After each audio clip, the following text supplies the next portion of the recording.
I am the Tofu Golem. Please enjoy the video. You'll begin by installing Git Lfs and enabling it in your repo because Git Lfs replaces big files with lightweight pointers.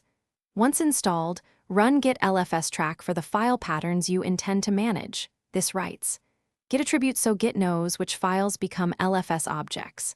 After that, add and commit as usual, git add and git commit, making sure Git attributes is included. This first step registers tracking and converts future matching files into LFS-managed objects. Now you add and push content, add your large files and commit.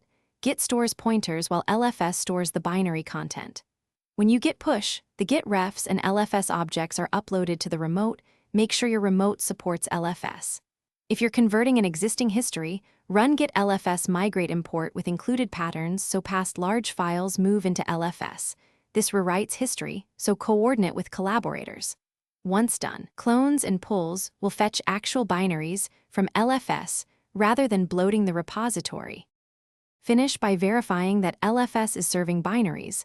Run Git Lfs ls files and Git Lfs status to see tracked objects and pointer state. Make sure collaborators clone with git clone so LFS objects are fetched automatically. Alternatively, Git Lfs fetch will pull objects. Keep your local storage tidy with Git Lfs prune.